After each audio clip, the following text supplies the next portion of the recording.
हमारे साथ मौजूद है मजीद मेमन जी। अब इनसे हम बात करेंगे जो भीड़ तंत्र और मॉब लिंचिंग का जो सिलसिला जारी है उसको लेके काफ़ी प्रोटेस्ट एहतजाज भी हो रहा है, मगर उसका कोई असर नहीं दिखता, ऐसा क्यों? नहीं, आपने शायद मुझे सुना नहीं होगा। कल मैंने इसमें एक कानूनी पहलू से एक बात रखी है जो मुझे नहीं लगता किसी और ने बात कही।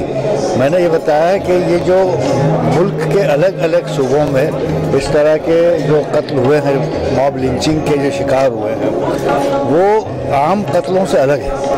उसकी वजह यह है कि मोटिव जो होता है गुनाह का, किस वजह से कत्ल किया गया। तो हर एक जगह कत्ल तो रोज़ होते हैं हिंदुस्तान में, कहीं ना कहीं कोई ना कत्ल होता ही है, मगर इन कत्लों की खासियत ये है कि ये सारे कत्ल जो है पूरे हिंदुस्तान के, ये एक डोर से बंधे हैं। इसमें एक कॉमन इंटरेस्ट है, मोटिव कॉमन है इसमें। और वो मोटिव क्या है?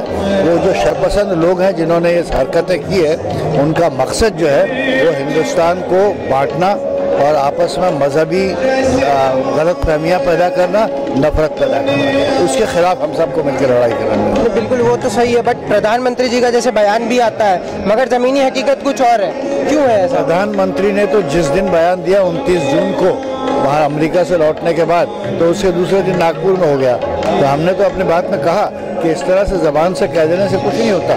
जब तक बाअसर कदम नहीं उठाए जाएंगे, कोई सख्ती के साथ नहीं निपटा जाएगा। और ये जितने FIR दर्ज हुए हैं पिछले 3 साल में, वो क्या सब शेल्फ में पड़े हुए हैं? क्या हुआ? किसी को 2014 का पहला जो आपका रेंची का मामला है, उसमें अब तक सज़ा क्यों नहीं है? उसका कोई जवाब नहीं सकता। मॉब लिंचिंग को लेके कानून लाने की बहुत ज़्यादा सख्त मांग हो रही है, क्या? हमने तो ये कहा है कि फ़ौरन पहले कानून लाने में शायद वक्त लगेगा।